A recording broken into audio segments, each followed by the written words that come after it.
Hey, welcome back. This one's going to be a little bit different. In this one, I'm going to be looking at some short excerpts of an interview with Piers Morgan and a serial killer by the name of Alex Enriquez. Alex Enriquez is convicted of killing 3 people and suspected of a lot more. Let's get into it with this first intro. This man is one of America's most notorious serial killers. He was convicted of 3 murders and suspected of more. There we go. That's a nice little start, isn't it? Alex convicted of 3, expected or suspected, should I say, of more. Let's move on to the next one. He is a psychopath first before he's anything else. Enriquez admits he did know all the victims. One was just 10 years old. All I know is that I just wish my friend was here. I have not killed anybody in my life, and I don't think I ever will. But there was no hard evidence. I thought maybe they had the wrong person, because the person to do this type of crimes really didn't fit the person that was sitting there. Alejandro Enriquez, a serial killer. Alex Enriquez. Alejandro Enriquez. I remember feeling that I wanted to spit on him, that I wanted to attack him. Interesting. So he is described as a psychopath.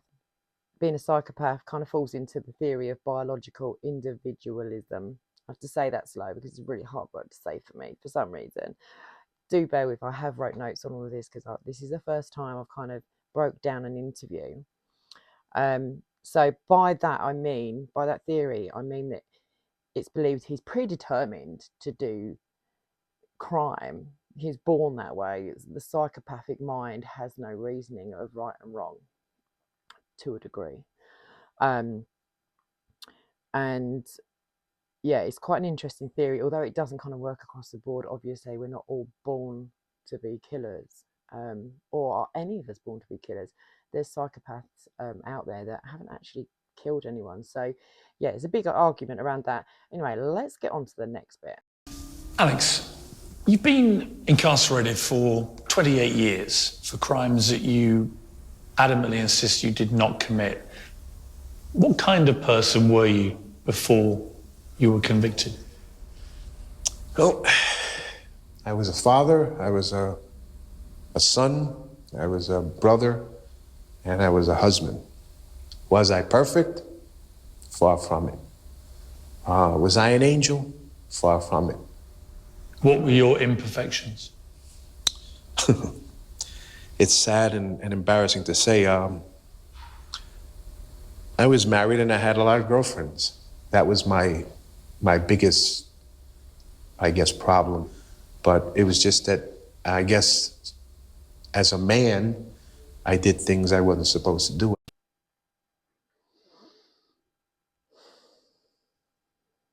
Likes denying things, doesn't he? I'm interested to hear one, the amount of denial that's come out of this man's mouth when he's been convicted of 3 murders of some young girls, and secondly, a lot of it is about him rather than the situation that he's in or his victims. And this kind of continues. This is a pattern, that this is about him. Again, a psychopathic trait. And the denial, it's like, yeah, you find with some serial killers that they, once they're caught, they kind of want to show it off. But this guy is like, no, weren't me. I was at every crime scene. I knew every one of those girls, but no, it wasn't me. Yeah, it's interesting. So let's break it down. The first murder was in 1990, and it was the murder of Jessica Guzman, who was a 10-year-old girl. This murder was such a high-profile crime in the Bronx. And she'd literally gone to the local shop. She'd asked her dad for some money to go to the local shop, and she got murdered. She was just a normal little girl in the neighborhood. It was, and the poor family, it must be destroying them to think that, you've let this girl go to the shop and she's never coming back. So this murder kicked off a huge investigation. And during this investigation, these other two murders presented themselves because there was a common denominator, which was Alex Enriquez. He seemed to be like a constant kind of figure that appeared in each of these investigations. So this is where it all kind of came out that he was the main suspect. Anyway, let's get on to the next clip. So in this next clip, I haven't got Piers asking the question, but Piers asks Alex if he gets any grief in prison for what he did. No, you hear comments. There's a lot of worse crimes in here. Well, but Alex, I mean, you're convicted of killing 3 very young people. One was 10, one was 14, one was 21. What could be worse? To me, there's nothing worse than taking a child's life, an innocent child's life. When I see something on TV that something happened to a child, I always sort of like get emotional. My eyes get watery because I say, wow, that's what they're accusing me of. So it's not a nice thing. Now, this clip is really interesting to me because he's been asked if he gets grief in prison by Piers. And he's like, well, I get the odd comment, but there's loads worse crimes that the criminals have done that are in prison. So he makes this really big statement that is basically, well, I only killed 3 kids. It was nothing, you know. In prison, it wasn't a thing for other prisoners to worry about, you know. But Piers questions this. Now, if you look at that clip, Piers questions it and says, well, hold on, you've killed 3 very young girls. Is there anything worse? And he's like, well, in my eyes, no, there's nothing worse. But hold on a minute. A few seconds ago, you was like, oh no, I don't get no grief because there's loads worse crimes in prison. So the backtracking, but it was very fluent. If you watch that clip, it was such a fluent transition back. It was almost so seamless that you wouldn't notice it. You wouldn't notice going from these crimes aren't that good. Not that good. These crimes aren't that bad. To, oh no, it's the worst crime in the world. That's what I believe, yeah. Because Piers challenged it. And it was kind of downplayed. Like, he downplayed the crime that he's convicted of. So, yeah, just interesting. Just if you want to rewatch it and see how seamless that is, that transition from when he says there's a lot worse crimes, so he doesn't get loads of grief in prison, to being challenged and then backtrack straight away into, well, yeah, it's the worst crime in the world, isn't it? Interesting. Now, watch this clip very carefully. Watch how Alex responds to the question.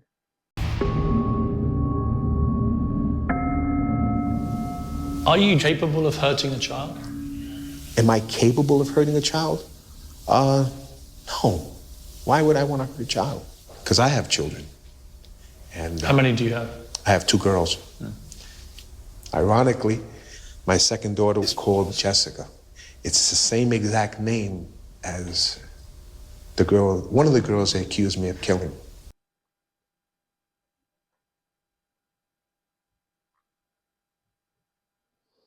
He's asked, are you capable of killing a child? And he repeats the question. He repeats it. Now, repeating the question could be that he's either stalling for time to think about his response. He could be reversing the pressure back onto Piers to say, well, do you think I'm capable of killing a child? So then he's reversed it back. Or it's a deflection to try and avoid answering it, although I think he knows that he has to. The unlikely one is for clarity, that he doesn't understand the question. Of course, he understands the question. So in my opinion, he's stalling for time to come out with a really good answer. And his answer comes along with, why would I hurt a child? I've got two kids. How can I hurt another child? And then he ends it on, well, the girl had the same name as my daughter. Like, why would you bring that up? Is that a link? Is that a link? Is that a trigger? Because her name was Jessica as well. Who knows? Who knows? Okay, so I'm going to go through some observations that I've wrote down about Alex. Alex seemed very relaxed in the whole of this interview. He does tend to get a little bit aggy on the difficult questions. And I've noticed that his eyes go to the left a lot. So some people argue that eyes to the left means you're lying, but eyes to the left could be searching a memory. It could be trying to construct a story. You know, there's lots of different things. I'm not a body language expert, but you do notice that. And like I said earlier, he's very well versed. Things are seamless as they come out of his mouth, even on the challenging ones. And then when he talked about child murders, he really overplays the emotion, and the whole, it brings a tear to my eye. Now, when he said that, following, he said, because that's what they were accusing me of. So that emotion wasn't for children that were murdered. That emotion was for him being convicted. It was nothing to do with the children. It was for him being convicted. But yeah, he was very well versed. His little faux pas of the whole prison comment, oh, well, there's worse crimes out there, so I don't get any grief. He backtracked seamlessly, got straight back into it when Piers challenged him. So the timeline is the two kids, two young ladies, I think one was 21, I may be wrong, and one was 17, possibly. They were young anyway. They'd gone missing prior and murdered, and then they were followed by Jessica Guzman, which is when it all kind of come out. So that's our timeline. Now, this guy is very clever. Watching him, yes, he's searching for a lot of answers. He's searching, and he feels uncomfortable in some of them. But I think over the years, he must have versed himself very well. And although he doesn't like the challenging questions, he manages them, you know. And the sheer denial, but I don't want to use the word overkill, but it is the overkill of emotions. But he's trying to put that emotion on something else, but it's not for something else, it's for him. That's my opinion. Now, as I said before about the eyes, so when being questioned, he tends to look to the left a lot. So he may not be lying, he may be trying to recall memory or construct the answer, but you can't consider these options unless you've got a baseline of his characteristics. So the people that have studied him in depth, have interviewed him, and the experts that know about body language, they would have a better baseline to go on. And like I said previously, this is a lot about how Alex feels. It's a lot about Alex feels. And whenever he talks about the children or the children's families, it all just seems very false and just rehearsed that he has to say that.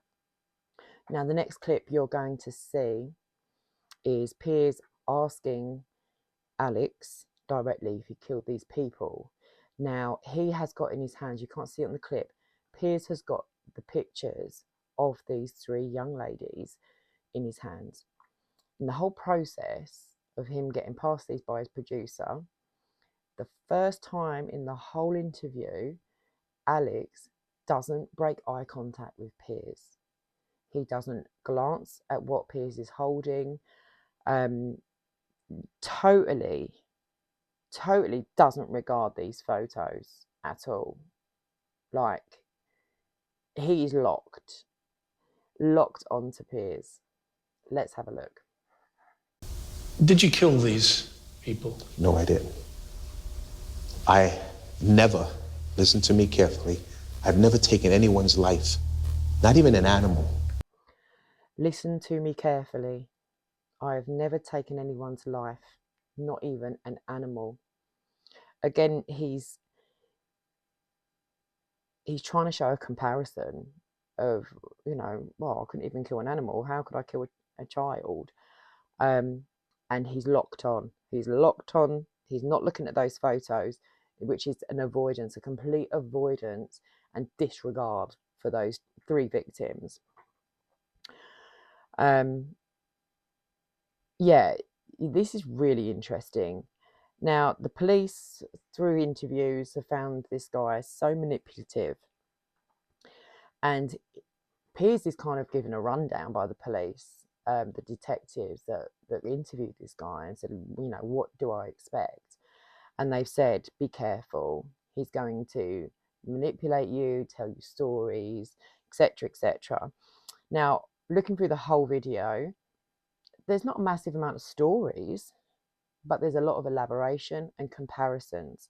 So, like the girl that was killed was called Jessica. I've got a daughter called Jessica. So it's almost implying, well, how could I? Like, she's got the same name as my little girl. I've got kids. How can I kill a kid if I've got kids? So there's a lot of that in there. When Piers brings this up with Alex and says, well, this is what the police told me to expect from you, Alex's response was, well, it's their job to prove that I'm a killer. It's their job to make them to make people believe I'm a killer. Well, no, that's not their job. Their job is to find out who killed these people and make society a bit safer. Rather than kind of come back with a bit more of an educated response on that, he's just like, well, no, they just want everyone to think that I killed these people. It's a big conspiracy, you know. So again, it's a deferral of blame. He believes that the police are out to get him, and that's his belief. That's his view. He's like, well, no, they're out to get me. I might be the common denominator in all of these murders, but no, it wasn't me. Yeah, so a bit later on in the video, I'm not showing you a lot of the video, but a lot later on, there's a criminal profiler called James Fitzgerald. Now, he talks about his beliefs on psychopaths, and how they've got a positive self-image and they love themselves. Now, part of the interview, Alex says, well, you know, I was married, but all these girls seem to like me. I had cars, this, that, and the other, which kind of fits in with that psychopathic profile. And the other thing that James noted was psychopaths will tell people anything they need to hear if it benefits the psychopath, which we can refer back to the question of, does he get grief in prison? And he says, well, there's worse crimes out there. And then as soon as he's challenged, he goes to agree with Piers straight away, flipped it straight away around. Again, psychopathic trait. And also, another trait that James brings up is that people claim that the psychopaths claim that everyone's lying around them. Everyone is out to get them and just telling lies. It doesn't matter what background these people come from. They're all lying. They're just lying, full stop. And again, we can refer this with the police comment, oh, they just want everyone to think that I'm the killer. It makes their jobs easy, blah, blah, blah. And he made a comment along in the interview, and I don't think I've got it in the clips, but he made a comment saying, I have no anger for the families saying what they're saying. Now, this comment was made following a court proceeding where obviously the families of these children were screaming and shouting at Alex, screaming and shouting at him, at what a bad person he was. You know, you can imagine. And then he comes out with that comment, I have no anger for the families for saying what they were saying.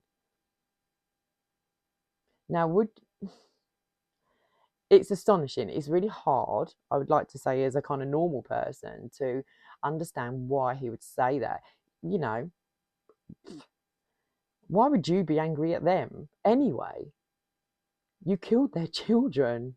Why would you be angry at the family for being so enraged with you? And yeah, and to make that statement, it's baffling. It's absolutely baffling.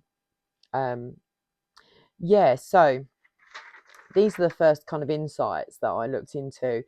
Like I said, I'm a criminology student. I'm not a professional in any way, shape, or form. These are my views, and this was a really interesting video to make, where I can start breaking down what I think of these killers when they are interviewed.